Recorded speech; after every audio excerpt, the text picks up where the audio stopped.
El Amazonas siempre ha sido un lugar de secretos. En 1898, una canoa mercante emergió del afluente del río Javari con solo 4 de sus 6 hombres a bordo. Estaban demacrados, silenciosos y temblorosos. Al ser interrogados por las autoridades de Tabatinga, sus relatos rozaban el delirio. Hablaban de una aldea que no debería existir, custodiada por figuras que se movían como humo entre los árboles. Formas oscuras, con apariencia humana, silenciosas. Sombras que lo siguieron durante 3 días. Un comerciante, Estevao Ribeiro, desapareció de su hamaca en la noche. Sus huellas fueron encontradas a la mañana siguiente, adentrándose en la selva, pero terminaron abruptamente, a mitad de camino, como si lo hubieran elevado en el aire. Los hombres juraron haber tropezado con algo antiguo, algo que no quería ser encontrado. Las autoridades lo descartaron como fiebre, agotamiento, tal vez plantas alucinógenas. Pero la historia se negó a morir. Corría el año 1898 y la Amazonía sangraba caucho. Hombres dispuestos a desafiar las enfermedades, el aislamiento y el implacable laberinto de ríos que se extendían por miles de kilómetros, amasaban fortunas en la selva. Los comerciantes de caucho eran los nuevos conquistadores, navegando por afluentes sin nombre ni ningún mapa, tratando con tribus que jamás habían visto a un hombre blanco y regresando, si es que regresaban, con historias inverosímiles. Entre ellos se encontraba una tripulación de 6 hombres, liderada por un comerciante portugués llamado Miguel Correa. Correa era conocido por su pragmatismo y su silencio. No contaba historias. No exageraba. Había pasado 15 años en el Amazonas y había aprendido a leer la selva como los marineros leen el mar. Sabía cuándo avanzar y cuándo retroceder. Pero en agosto de ese año, tomó una decisión que lo perseguiría el resto de su vida. La tripulación había estado remontando el río Javari, una remota vía fluvial que marcaba la frontera entre Brasil y Perú. Buscaban aldeas aisladas que pudieran comerciar con caucho, pieles de animales o nueces de Brasil. El viaje transcurrió sin incidentes hasta que llegaron a un recodo del río donde el agua se volvió oscura y quieta, reflejando el follaje como un espejo. El aire se volvió más denso. El coro habitual de monos aulladores, loros e insectos acalló. Uno de los hombres, un guía mestizo llamado Paulo, susurró una advertencia. Dijo que los lugareños llamaban a este tramo el río que susurra. El río que susurra. Era un lugar donde se sabía que las canoas desaparecían. Correa lo ignoró. Continuaron río arriba. Al anochecer, llegaron a un claro junto a la orilla. La selva se cernía sobre ellos, espesa e impenetrable. Acamparon, tendiendo hamacas entre los árboles y encendiendo una fogata. El silencio era antinatural. Incluso el fuego parecía arder en silencio, como si temía perturbar algo invisible. Paulo se negaba a dormir. Se sentó de espaldas a un árbol, aferrado a un rosario, con la mirada fija en la oscuridad tras las llamas. Era poco después de medianoche cuando lo oyeron, un sonido bajo y rítmico. No era exactamente un redoble de tambor, ni exactamente pasos. Provenía de lo profundo de la selva, moviéndose en paralelo a su campamento. Los hombres se quedaron paralizados. Correa agarró su rifle. El sonido cesó. Luego volvió a empezar, esta vez más cerca. Y entonces, sin previo aviso, desapareció. A la mañana siguiente, encontraron marcas en el lodo cerca de la orilla. Huellas, humanas, pero erróneas. Los dedos eran demasiado largos, la zancada demasiado ancha, y se adentraban directamente en la selva, solo para desaparecer a pocos metros, como si lo que las había creado simplemente hubiera dejado de existir. Deberían haber regresado. No lo hicieron. En cambio, siguieron un afluente que se desviaba del río principal, guiados por una tenue columna de humo que se elevaba sobre los árboles. El humo significaba gente. La gente significaba comercio. Pero a medida que remaban más adentro del afluente, la selva parecía cerrarse sobre ellos. Los árboles crecían más altos. Sus raíces se enroscaban en el agua como los dedos de gigantes ahogándose. La luz se atenuó. El aire olía a tierra y podredumbre. Y luego vieron las cifras. Al principio, Correa pensó que eran troncos de árboles. Pero los troncos de árboles no se mueven. Estos sí. Formas altas y oscuras, con forma humana, se erguían inmóviles entre los árboles. No tenían rostro, ni rasgos. Solo cabezas lisas y sin rasgos distintivos que parecían absorber la luz. Los hombres dejaron de remar. La canoa se dejó llevar por la corriente. Uno de los comerciantes, un joven llamado Tomás, susurró una oración. Paulo hizo la señal de la cruz. Las figuras no se movieron, simplemente observaron, y luego, tan silenciosamente como habían aparecido, desaparecieron. La tripulación se quedó paralizada en la canoa, contemplando la selva desierta. Ningún crujido, ningún chasquido de ramas, solo silencio. Era como si las figuras se hubieran disuelto en el aire. Correa les ordenó avanzar. Se dijo a sí mismo que era un efecto de la luz, las sombras proyectadas por los árboles, pero le temblaban las manos al sujetar el remo. 1 hora después llegaron al pueblo. Se alzaba sobre una colina baja sobre el río, un grupo de chozas con techo de paja dispuestas en un círculo irregular alrededor de un claro central. El humo se elevaba de varias hogueras, enroscándose perezosamente en el dosel. Pero no se oían voces, ni niños jugando, ni un solo movimiento. Arrastraron la canoa hasta la orilla y subieron la colina. El pueblo estaba abandonado, pero no hacía mucho. Las fogatas seguían encendidas. Cestas tejidas estaban medio llenas de mandioca. Una olla de barro con guiso hervía a fuego lento. Las hamacas se mecían suavemente con la brisa, aún calientes al tacto.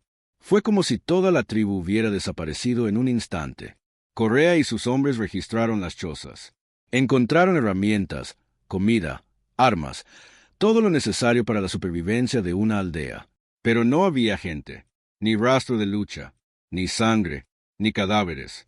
Solo una quietud inquietante y opresiva que les ponía los pelos de punta. Paulo encontró algo cerca del borde del claro.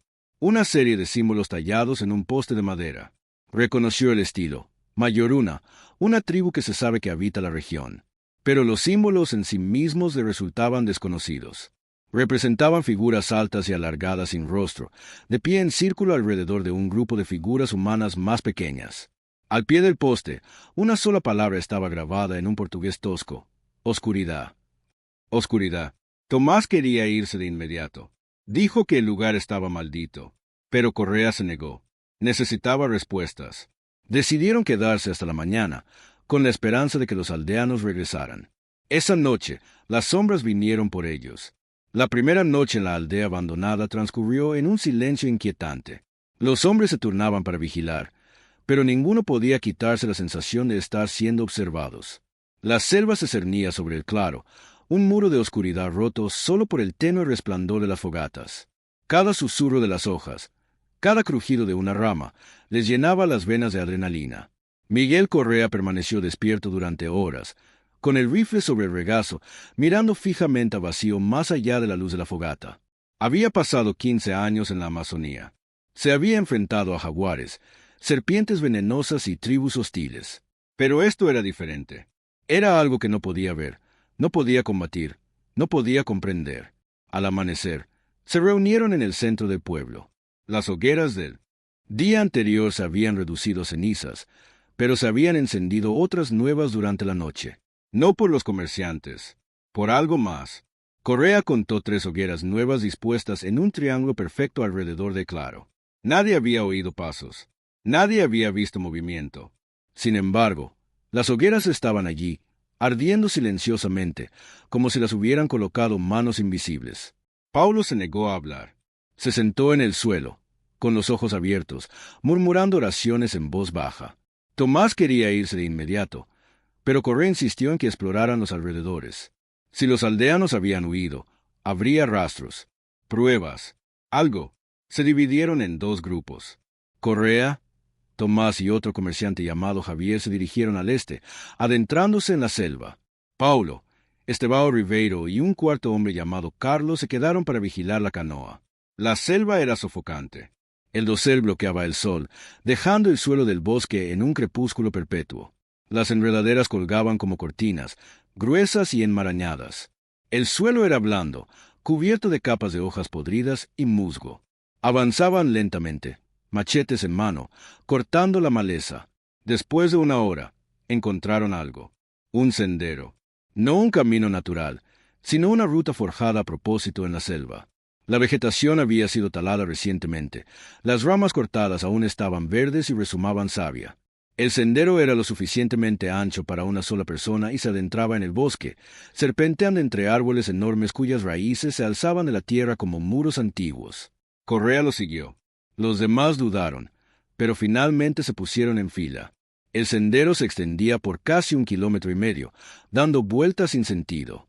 Doblaba sobre sí mismo, formando espirales, y en un punto parecía conducir directamente a un matorral antes de virar bruscamente a la izquierda. Era como si quien lo hubiera hecho hubiera intentado confundir a cualquiera que se atreviera a seguirlo. Y luego el camino terminó. No en un claro, ni en otra aldea. Simplemente se detuvo. La selva se cerraba por todos lados, densa e impenetrable. No había señales de que alguien hubiera regresado o continuado en otra dirección. El sendero simplemente terminaba. Javier se arrodilló y examinó el suelo. La tierra estaba removida, como si hubieran arrastrado algo pesado. Pero no había huellas, ni marcas, solo tierra lisa y plana. Tomás rompió el silencio. «Tenemos que irnos». «Ya». Correa no discutió.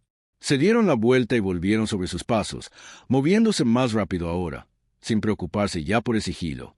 La selva parecía cerrarse sobre ellos, los árboles se inclinaban hacia adentro, las sombras se profundizaban. Para cuando llegaron al pueblo, el sol comenzaba a ponerse. Paulo se había ido. Carlos y Estevao estaban sentados junto a la canoa, pálidos y temblorosos. Dijeron que Paulo se había adentrado en la selva hacía 1 hora, alegando haber oído voces que lo llamaban. Intentaron detenerlo, pero él los empujó, con la mirada vidriosa, moviéndose como un hombre en trance. Desapareció entre los árboles y no lo siguieron. Correa maldijo. Tomó una linterna y se adentró en la selva, llamando a Paulo. Los demás lo siguieron a regañadientes. Buscaron durante 1 hora, pero no encontraron nada, ni rastro, ni señales de lucha. Paulo simplemente había desaparecido. Regresaron al pueblo al caer la noche. El ambiente era sombrío. Amontonaron sus hamacas, hicieron una gran fogata y acordaron partir al amanecer. Nadie velaría solo. Todos permanecerían despiertos juntos. Pero el agotamiento es un depredador paciente. Uno a uno, se fueron quedando dormidos. Correa despertó con el sonido de una respiración. Lenta, pausada, imposiblemente cercana. Abrió los ojos y la vio de pie junto a la luz del fuego. Una figura, alta y delgada, de unos 2 metros de altura, con extremidades que parecían demasiado largas para su cuerpo. Su piel, si es que podía llamarse piel, era negra, no el negro de la carne, sino el negro de la ausencia, como si fuera un agujero cortado en la realidad. No tenía rostro, ni ojos, ni boca, solo una superficie lisa y sin rasgos distintivos donde debería estar una cabeza. Permaneció inmóvil, observándolo. La mano de Correa se movió lentamente hacia su rifle, pero antes de que pudiera alcanzarlo, la figura se giró y se adentró en la selva. No emitió ningún sonido. Sus pies no tocaron las hojas. Simplemente se alejó deslizándose, engullido por la oscuridad. Correa se incorporó con el corazón palpitante. Los demás seguían dormidos. Sacudió a Tomás para despertarlo y le contó lo que había visto. Tomás le creyó. Despertaron al resto de la tripulación y acordaron partir de inmediato. Tomaron sus provisiones y corrieron hacia la canoa. La selva estaba llena de vida, llena de sonidos que no habían estado allí antes. Susurros, pasos, el crujido de las ramas. Podían sentir ojos sobre ellos, cientos de ojos, observándolos desde la oscuridad. Llegaron a la canoa y se alejaron de la orilla. La corriente los arrastró río abajo, y remaron con furia, desesperados por distanciarse del pueblo. Tras ellos, la selva pareció exhalar, un sonido sordo y retumbante que vibraba en el agua. Y entonces los vieron. Docenas de figuras alineadas en la orilla del río, de pie, hombro con hombro, silenciosas e inmóviles, observándolos partir. El viaje de regreso río abajo fue una mezcla de pánico y agotamiento. Los 5 hombres restantes remaron en silencio, con la mirada fija en el agua, atentos a cualquier sonido que pudiera indicar persecución. La selva, que antes había estado opresivamente silenciosa, ahora parecía estar llena de susurros, voces que hablaban en un idioma que no reconocían, transportadas por el viento como el susurro de las hojas muertas. Miguel Correa estaba sentado en la popa, con el rifle en la mano, observando la orilla en busca de movimiento. No vio nada, pero lo sintió. Las sombras, los observadores, seguían allí, siguiéndolos justo más allá de la línea de visión. Para el segundo día, la tripulación empezó a fragmentarse. Carlos, el más joven del grupo, había dejado de comer. Estaba encorvado en la canoa, mirándose las manos y murmurando para sí mismo. Tomás intentó convencerlo de que bebiera agua, Pero Carlos se negó. Dijo que oía la voz de Paulo llamándolo desde la selva. Dijo que Paulo seguía vivo, entre los árboles, y que lo habían abandonado. Estevão Ribeiro, el comerciante que pronto desaparecería, permaneció en silencio. Era un hombre tranquilo por naturaleza, pero ahora su silencio parecía diferente, más pesado, más meditado. Se sentó en la proa de la canoa, de espaldas a los demás, con la mirada fija en el agua. En una ocasión, Javier le preguntó si se encontraba bien. Estevão no respondió. Simplemente asintió, lentamente, como si la pregunta hubiera tardado en llegarle. La tercera noche, acamparon en un banco de arena en medio del río. Era el lugar más seguro que pudieron encontrar. Abierto, expuesto, con buena visibilidad en todas direcciones. Hicieron una fogata y colgaron sus hamacas entre postes improvisados clavados en la arena. Nadie habló. Comieron en silencio, masticando pescado seco y harina de mandioca, con la mirada perdida en la selva a ambas orillas. Correa insistió en que se turnaran para la guardia. 2 hombres a la vez, turnos de 2 horas. Tomás y Javier hacían la primera guardia. Correa y Carlos, la segunda. Estevão vigilaría solo el último turno antes del amanecer. Fue un error. Correa se despertó justo antes de la medianoche para relevar a Tomás. El fuego se había apagado, proyectando largas sombras sobre el banco de arena. Tomás parecía exhausto. Le entregó el rifle a Correa sin decir palabra y se tambaleó hasta su hamaca. Javier ya estaba dormido, roncando suavemente. Carlos estaba sentado junto a Correa, mirando fijamente el fuego, con el rostro demacrado y hundido. El río estaba en calma. La selva estaba en silencio. Por primera vez en días, Correa se permitió creer que podrían salir con vida. Miró a Carlos, a punto de sugerir que despertaran a Estevão temprano y se fueran antes del amanecer. Pero Carlos ya no estaba. Correa parpadeó. Había desviado la mirada menos de un segundo. Escudriñó el banco de arena. No había huellas. Ningún movimiento. Carlos simplemente había desaparecido. Despertó a Javier sacudiéndolo. Juntos, registraron el banco de arena, llamando a Carlos en susurros ásperos. Nada. La arena estaba intacta. La canoa seguía atada al poste. Carlos no tenía dónde ir. Y, sin embargo, se había ido. Tomás despertó con la conmoción.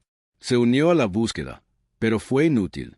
Decidieron esperar hasta la mañana, con la esperanza de que Carlos reapareciera o de encontrar alguna pista que se les hubiera escapado en la oscuridad. Pero la mañana no trajo respuestas. Solo miedo. Estevão había dormido durante todo el incidente. Cuando lo despertaron y le dijeron que Carlos había desaparecido, simplemente asintió. No hizo preguntas. No pareció sorprendido. Dejaron el banco de arena y continuaron río abajo. Los 4 hombres restantes estaban desmoronando. Tomás había empezado a ver siluetas moviéndose en el agua, figuras oscuras que nadaban junto a la canoa, justo debajo de la superficie. Javier insistía en que oía tambores a lo lejos, aunque nadie más los oía. Y Correa había dejado de confiar en sus propios sentidos. La selva le jugaba malas pasadas. Las sombras se movían donde no debían estar. La luz se curvaba de forma antinatural. Esa noche, acamparon a la orilla del río. No tenían otra opción. Estaban demasiado exhaustos para continuar. Correa les ordenó que volvieran a dormir por turnos, pero nadie obedeció. Todos permanecieron despiertos, apiñados alrededor del fuego, con las armas en la mano, esperando el amanecer. Fue durante esa larga y terrible noche que Estevão empezó a cambiar. Se puso de pie y caminó hasta el borde de la hoguera, contemplando la selva. Correa lo llamó, pero Estevão no respondió. Dio un paso adelante, luego otro, moviéndose lenta y deliberadamente, como atraído por un hilo invisible. Tomás lo agarró del brazo. Estevão se giró y, por un instante, Correa vio sus ojos. Estaban vacíos. No vacíos, vacíos, como si algo lo hubiera vaciado por dentro. Estevão se soltó y siguió caminando. Javier intentó seguirlo, pero Correa lo detuvo. «Suéltalo», dijo Correa en un susurro. Ya se fue. Observaron cómo Estevão desaparecía en la selva. No corrió, no tropezó. Caminó con determinación, como si supiera exactamente a dónde iba. Y entonces desapareció, engullido por la oscuridad. A la mañana siguiente, encontraron sus huellas. Salieron del campamento y se adentraron en la selva, claras e inconfundibles en la tierra blanda. Los 3 hombres restantes lo siguieron, aunque sabían que era inútil. Las huellas se extendían 50 metros, rectas como una flecha, y luego se detuvieron. No en un árbol, ni en un río. Simplemente se detuvieron a mitad del camino, como si este vaho hubiera sido elevado por los aires. Correa se detuvo sobre la última huella, contemplando la selva vacía que se extendía ante él. Sintió algo entonces, una presencia, vasta y antigua, que lo oprimía por todos lados. No era hostil, no era curiosa, simplemente era una fuerza de la naturaleza, indiferente al miedo humano, al sufrimiento humano, a la existencia humana. Se dio la vuelta y regresó al campamento. No corrió, no habló, simplemente caminó, con la mente aturdida por la certeza de que no encontrarían a este vaho. No entenderían lo que había sucedido. Solo sobrevivirían, si tenían suerte. Cuando Miguel Correa, Tomás y Javier finalmente emergieron de la selva 2 semanas después, eran los fantasmas de los hombres que habían entrado. Demacrados, con la mirada hundida y silenciosos, remaron su canoa hacia el puerto de Tabatinga con la precisión mecánica de los traumatizados. Los estibadores los notaron de inmediato. La canoa, que había zarpado con 6 hombres, ahora solo llevaba 3. Y esos 3 se negaron a hablar. Durante 2 días, permanecieron en silencio en una pequeña posada, comiendo con moderación, bebiendo en abundancia y con la mirada perdida. Las autoridades locales intentaron interrogarlos, pero los hombres no respondieron. Solo cuando intervino el padre Durao, misionero jesuita destinado en Tabatinga, la historia empezó a salir a la luz, no en una confesión coherente, sino en fragmentos, pesadillas medio recordadas que brotaban de sus labios en la oscuridad de la noche. El padre Durao registró lo que pudo. Su diario, descubierto décadas después en un monasterio de Manaos, ofrece el relato más completo de lo que los hombres afirmaron haber presenciado. Según sus notas, Correa habló primero. Describió la aldea, los incendios, las figuras que se movían silenciosamente. Describió a Paulo, quien se había adentrado en la selva como si manos invisibles lo hubieran llamado. Describió a Carlos, quien desapareció del banco de arena sin dejar rastro. Y describió a este vaho, cuyas huellas se perdían a mitad del camino, como si hubiera sido elevado al cielo. Tomás corroboró el relato, aunque su versión era más fragmentada. Habló de susurros en la noche, voces que lo llamaban, siluetas que se movían más allá de la luz de fuego. Dijo que las sombras tenían inteligencia. No eran animales, no eran espíritus, eran algo más, algo que observaba, esperaba y elegía. Javier hablaba muy poco. Cuando se le presionaba, solo repetía una frase: están guardando algo. Ellos guardan algo. El padre Durao, hombre de ciencia y fe, se mostró escéptico. Sospechaba fiebre, alucinaciones o incluso engaño deliberado, quizá la tapadera de un crimen. Pero al interrogar a los hombres, las inconsistencias no surgieron. Sus relatos, narrados por separado y en momentos diferentes, coincidían con una precisión inquietante. Describían las mismas figuras, la misma aldea, el mismo silencio opresivo. Y todos llevaban las mismas cicatrices psicológicas: pesadillas, paranoia, la incapacidad de dormir sin la luz del fuego. Las autoridades iniciaron una investigación superficial. Se organizó una pequeña expedición para rastrear la ruta descrita por Correa. Remontaron el río Javari, siguiendo los puntos de referencia que éste les había proporcionado. Encontraron el afluente. Encontraron el recodo donde el agua se oscurecía y se estancaba. Pero no encontraron el pueblo, donde Correa y sus hombres afirmaron haber descubierto un asentamiento próspero. La expedición solo encontró selva. Ni chozas, ni fogatas, ni postes tallados. La zona estaba densamente cubierta de maleza, como si la mano humana no la hubiera tocado durante décadas. El líder de la expedición, un oficial militar portugués llamado Capitán Almeida, concluyó que los hombres se habían inventado la historia o se habían desorientado y se habían topado con un lugar completamente diferente. Pero no todos estaban convencidos. Entre los miembros de la expedición se encontraba un naturalista llamado Dr. Enrique Tavares, quien había pasado años estudiando las culturas indígenas de la Amazonía. Anotó algo extraño en su diario de campo. La selva, la zona que Correa describió, estaba inusualmente silenciosa. No había pájaros, no había monos, no había insectos. Los lugareños que guiaban la expedición se negaron a ir más río arriba, alegando que la zona era prohibido, prohibido. Cuando se les presionó, no dieron más detalles, excepto para decir que el bosque allí pertenecía a los guardianes de las sombras, Los guardianes de las sombras. Tavares entrevistó a tribus que vivían a lo largo del Javari. Muchos se resistían a hablar, pero algunos ancianos compartieron fragmentos de tradición oral. Hablaron de una tribu que vivía en lo profundo del bosque, protegida por entidades que no pertenecían al mundo mortal. Estas entidades, dijeron, no eran dioses ni espíritus en el sentido tradicional. Eran más antiguas. Existieron antes de la selva, antes de los ríos, antes de que los primeros humanos caminaran sobre la tierra.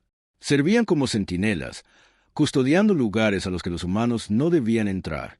Según las historias, la tribu bajo su protección se llamaba Yurupari, un nombre que aparece en diversas mitologías amazónicas, a menudo asociado con el secretismo, los ritos de iniciación y el conocimiento prohibido. Se decía que los Yurupari poseían un conocimiento de la selva que ninguna otra tribu poseía. Conocimiento que les permitía moverse sin ser vistos, comunicarse a grandes distancias y desaparecer ante la amenaza. Los seres de las sombras, dijeron los ancianos, fueron llamados Mapinguari de la oscuridad. Los Mapinguari de la oscuridad. A diferencia del legendario Mapinguari, un críptido a menudo descrito como una criatura gigante parecida a un perezoso, estos seres carecían de forma física en el sentido convencional. Se les describía como sombras vivientes, con forma humana pero huecas, que existían en el espacio entre la luz y la oscuridad. No se les podía matar porque no estaban vivos. No se podía razonar con ellos porque carecían de lenguaje. Simplemente eran eternos, pacientes y completamente indiferentes al entendimiento humano. Tavares quedó fascinado. Propuso una segunda expedición, mejor equipada y preparada para una estancia prolongada en la selva. Pero antes de conseguir financiación, recibió una advertencia. Un guía indígena que había acompañado a la primera expedición lo buscó y le transmitió un mensaje sencillo. No regreses. Saben que los estás buscando. No regreses. Saben que estás mirando. Tavares ignoró la advertencia. 3 meses después, desapareció durante un viaje de investigación en solitario por el Javari. Su canoa fue encontrada a la deriva río abajo, vacía salvo por su diario. La última anotación, fechada el día de su desaparición, decía: «He encontrado el pueblo. Las hogueras están ardiendo. Voy a desembarcar». La historia de Correa y su tripulación debería haber quedado en el olvido, descartada como el relato delirante de hombres destrozados por la selva. Pero no fue así. En cambio, comenzó a atraer la atención de un sector inesperado, antropólogos y folcloristas que estudiaban la cosmología indígena. Lo que encontraron no fue una prueba de la existencia de seres de sombra, sino algo igualmente convincente, un patrón. El concepto de guardianes del umbral aparece en culturas de todo el mundo. En la mitología, el folclore y los textos religiosos, estas entidades cumplen una función específica. Protegen espacios sagrados o prohibidos, impidiendo que los no iniciados accedan a reinos a los que no están destinados. En la mitología griega, Cerbero custodia las puertas del inframundo. En la tradición nórdica, Heimdall vigila el Bifrost. En la creencia egipcia, Amit devora a los indignos. Estos no son simples monstruos, son centinelas situados en los límites entre los mundos. En las culturas amazónicas, el concepto adquiere una forma más fluida. La selva misma es un umbral, un espacio liminal donde coexisten lo natural y lo sobrenatural. Muchas tribus hablan de lugares en la selva a los que no se debe entrar, no porque sean peligrosos en el sentido convencional, sino porque pertenecen a fuerzas que existen fuera de la comprensión humana. Entrar a estos lugares sin ser invitado es cruzar una línea que no se debe cruzar.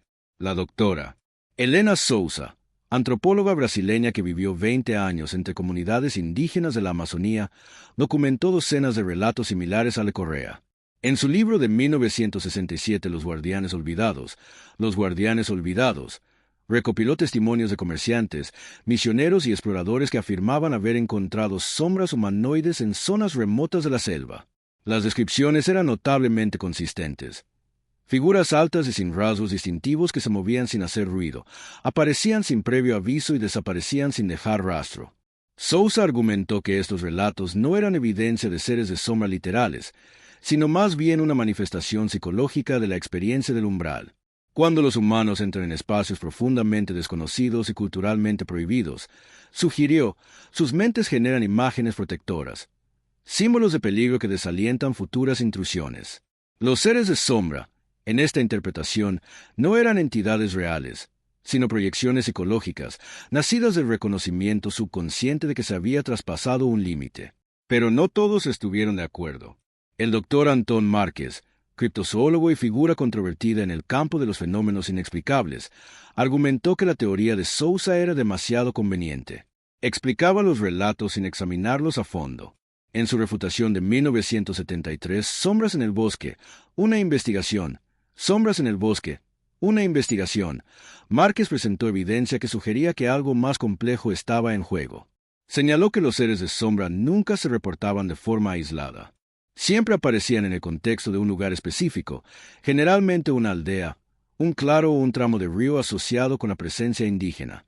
Además, los testigos describieron sistemáticamente a los seres como indiferentes, no hostiles. No atacaban, no perseguían, simplemente observaban y, en algunos casos, seguían. Este comportamiento, argumentó Márquez, era incompatible con una proyección psicológica que normalmente reflejaría los miedos y expectativas del observador. En cambio, sugería agencia, un comportamiento deliberado y con un propósito. Márquez también señaló evidencia física. En varios casos, testigos reportaron haber encontrado huellas inusuales, similares a las descritas por Correa. Estas huellas fueron fotografiadas y analizadas. Si bien ninguna pudo atribuirse definitivamente a una especie desconocida, compartían ciertas características: dedos alargados, una zancada inusualmente amplia y la ausencia de los patrones de distribución del peso típicos de las huellas humanas. Márquez especuló que los seres podrían ser una especie de homínido no documentada previamente, adaptada al denso entorno selvático y con rasgos de comportamiento únicos. La teoría fue ampliamente criticada. Los primatólogos señalaron que nunca se había encontrado evidencia de tal especie, ni huesos, ni herramientas, ni ADN. La Amazonía había sido estudiada exhaustivamente, y si bien se descubrían regularmente nuevas especies de insectos, plantas e incluso pequeños mamíferos, la existencia de un homínido grande e inteligente sería imposible de ocultar. Pero las críticas no desalentaron la creencia. Entre las comunidades indígenas, los seres de las sombras eran aceptados como un hecho, no como una teoría. Los ancianos no debatían su existencia, simplemente la reconocían, como se reconoce la existencia de los jaguares o las anacondas. Los seres eran parte de la selva, tan reales como los árboles y los ríos. El caso de Miguel Correa y su tripulación no fue un incidente aislado. A medida que los investigadores comenzaron a recopilar registros históricos, surgió un patrón inquietante. Entre 1880 y 1920, durante el auge del caucho, decenas de comerciantes, misioneros y exploradores desaparecieron sin explicación en zonas remotas de la Amazonía. Muchas de estas desapariciones ocurrieron a lo largo del río Javari y sus afluentes, la misma región donde tuvo lugar el encuentro de Correa. En 1903, un botánico francés llamado Lucien Morel desapareció mientras realizaba investigaciones cerca del Javari. Sus guías informaron que se había adentrado en la selva una noche y nunca había regresado. Un grupo de búsqueda encontró su equipo abandonado cerca de la orilla de un río, pero ni rastro de Moreau. Su última entrada en el diario, escrita el día antes de su desaparición, mencionaba haber visto figuras en los árboles que inicialmente confundió con cazadores indígenas. En 1911, un misionero británico llamado Reverendo Thomas Harley desapareció en circunstancias similares. Harley había estado viviendo con la tribu Matses, documentando su lengua y costumbres. Según la tribu, Harley se había obsesionado con encontrar una aldea oculta en lo profundo del bosque, que creía que albergaba la clave para comprender las prácticas espirituales de la región. Una mañana, empacó sus provisiones y partió solo. Nunca más lo volvieron a ver. Los Matses se negaron a buscarlo, diciendo únicamente que había ido a un lugar donde los forasteros no eran bienvenidos. En 1918, un grupo de 5 recolectores de caucho desapareció en masa. Habían estado trabajando en una zona remota del bosque y no regresaron a su campamento base. Cuando se envió un equipo de rescate, encontraron el campamento abandonado. Dejaron atrás herramientas, suministros y pertenencias personales. Las hamacas de los hombres seguían colgadas, como si simplemente se hubieran levantado y se hubieran marchado. No había señales de forcejeo ni evidencia de violencia. Sin embargo, el equipo de rescate informó haber encontrado una serie de extrañas marcas talladas en los árboles que rodeaban el campamento, figuras humanoides alargadas con rostros inexpresivos. El caso más escalofriante ocurrió en 1925. Un etnógrafo alemán llamado Dr. Klaus Reinhardt estaba realizando trabajo de campo en la región cuando envió una carta a su colega en Manaus. En ella, escribió: «He contactado con una tribu que no aparece en ningún registro. Están custodiados por seres que no puedo explicar. Debo investigar más. Si no regreso en 2 semanas, no me busquen. Hay puertas que no se deben abrir». Reinhardt no regresó. Su cuerpo nunca fue encontrado. Estas desapariciones fueron en gran medida ignoradas por las autoridades, atribuidas a los peligros de la selva, enfermedades, depredadores, accidentes. Pero quienes conocían la región sabían más. Los guías indígenas, los comerciantes que sobrevivieron, los misioneros que se aventuraron demasiado lejos, todos hablaban de lo mismo: las sombras, los guardianes, los lugares donde los humanos no debían ir. A mediados del siglo XX, las historias se habían convertido en leyenda. El auge del caucho había terminado y la afluencia de forasteros a la Amazonía profunda disminuyó. La región de Javari, en particular, se volvió menos accesible. Los gobiernos brasileño y peruano designaron grandes extensiones de la zona como reservas indígenas, limitando estrictamente el contacto con el exterior. Si esto se hizo por respeto a las tribus o por alguna otra razón, es aún objeto de especulación. Pero las desapariciones no cesaron del todo. Simplemente se volvieron más raras y aisladas. En 1987, un equipo de leñadores que trabajaba ilegalmente en un área protegida reportó haber visto figuras altas y oscuras moviéndose por el bosque. Un leñador desapareció esa noche. Los demás huyeron y nunca regresaron. En 2004, el documentalista Rafael Méndez intentó investigar la historia de Correa para una serie de televisión sobre los misterios de la Amazonía.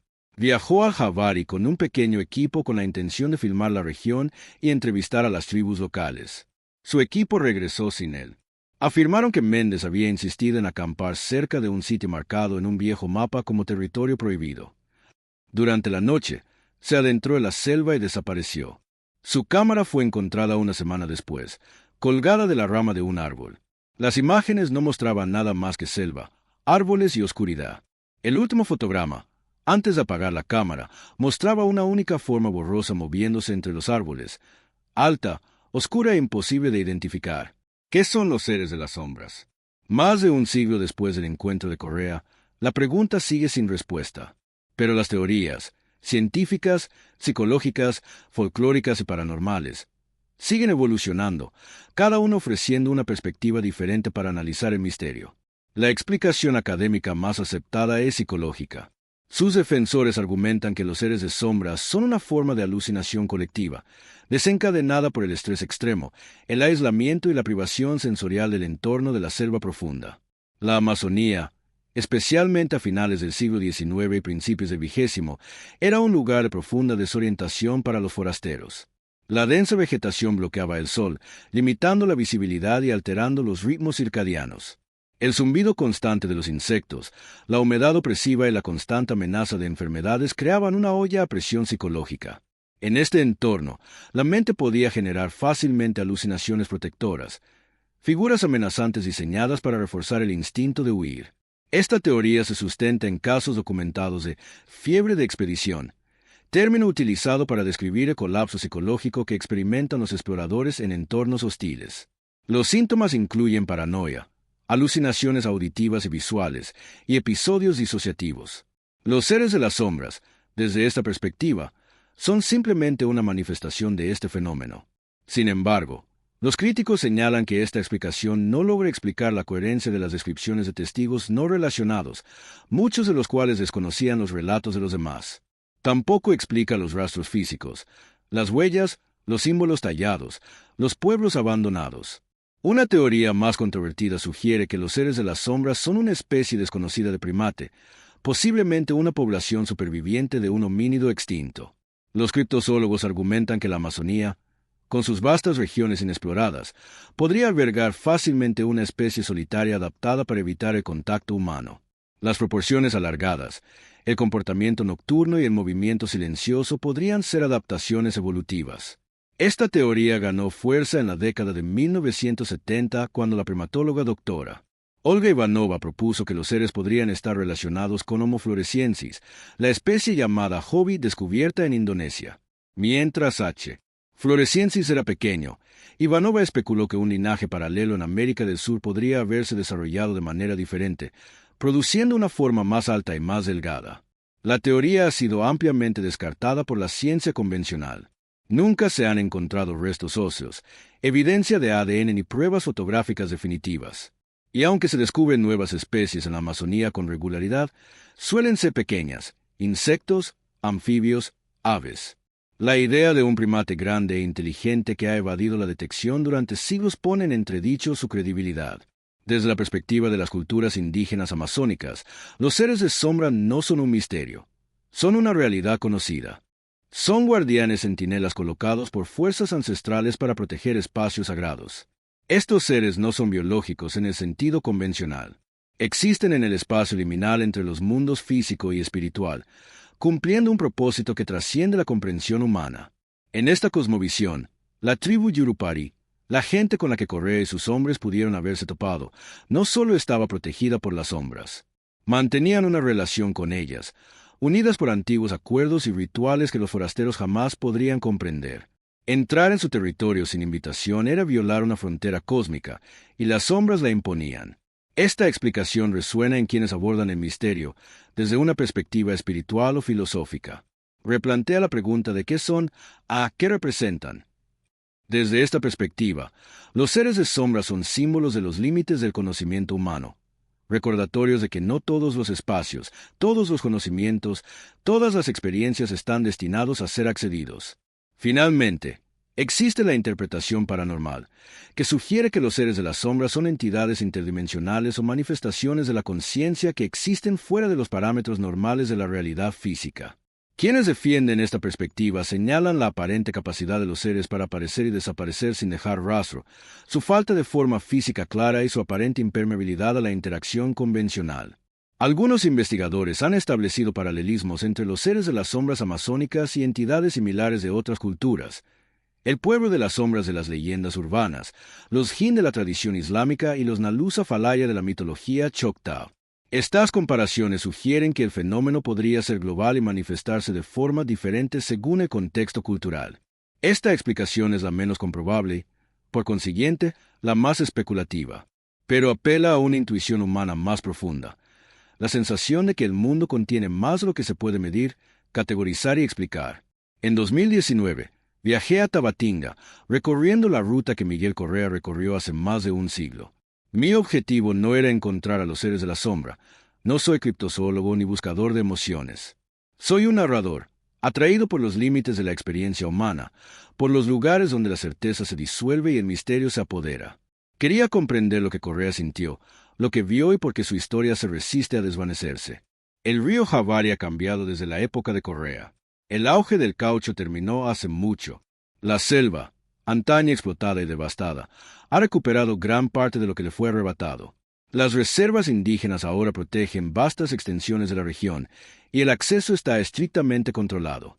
Me permitieron viajar con un guía de la tribu Matses, descendiente del pueblo que una vez advirtió a los forasteros que se mantuvieran alejados. Se llamaba Joao y hablaba poco portugués. Nos comunicamos a través de una traductora, una joven llamada Isabela, que había crecido en la frontera y conocía ambos mundos. Le pregunté a Joao si había oído hablar de los seres de las sombras. Asintió. Le pregunté si creía que eran reales. Sonrió, pero no respondió. Viajamos río arriba durante 3 días, acampando en bancos de arena y riberas. La selva estaba llena de vida. Los pájaros cantaban desde el dosel, los monos aullaban a lo lejos, los insectos zumbaban entre la maleza. No se parecía en nada al silencio opresivo que Correa describió. Pero al 4.º día, al acercarnos a un recodo del río donde el agua se oscurecía y se estancaba, algo cambió. El sonido cesó. No gradualmente, sino al instante, como si alguien hubiera accionado un interruptor. Los pájaros callaron. Los insectos dejaron de zumbar. Incluso el río pareció aquietarse, su superficie lisa como el cristal. Joao dejó de remar. Me miró y vi algo en sus ojos. No miedo, sino reconocimiento. Ya había estado allí antes. No seguimos adelante.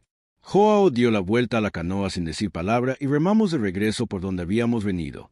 No discutí. Entendí que algunos límites no se deben cruzar.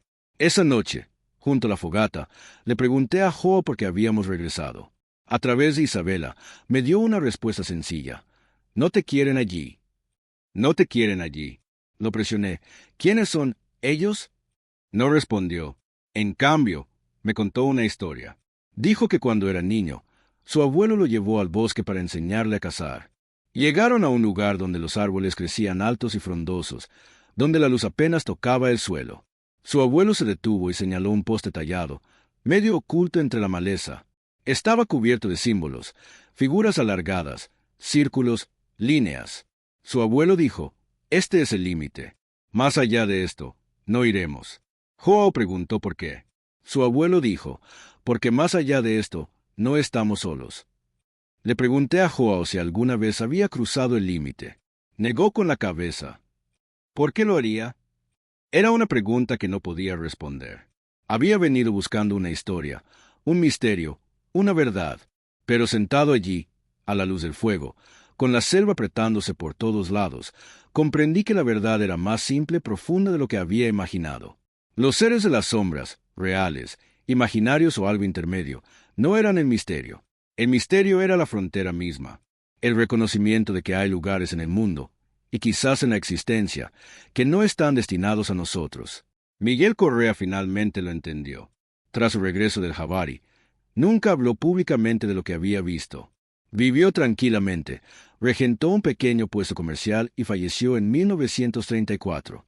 Pero en sus últimos años, se confesó con el padre Durao, el sacerdote que había registrado su testimonio por primera vez.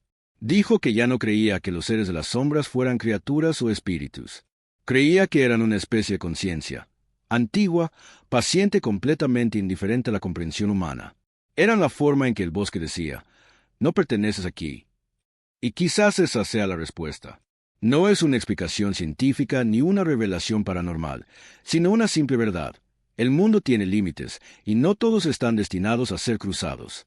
Los seres de las sombras, sean lo que sean, se encuentran en esos límites. No custodian tesoros ni conocimiento prohibido. Protegen la frontera misma, la línea entre lo conocido y lo incognoscible. En algún lugar de la profunda Amazonía, junto a un afluente del río Javari, hay un sendero que termina a mitad de camino. Unas huellas se adentran en la selva, claras e inconfundibles, y luego se detienen. Ningún cuerpo, ninguna lucha, ninguna explicación. Solo el bosque, silencioso e indiferente, guardando sus secretos. Estevão Ribeiro recorrió ese sendero en 1898. No fue el primero ni el último. Habrá otros. Siempre los hay.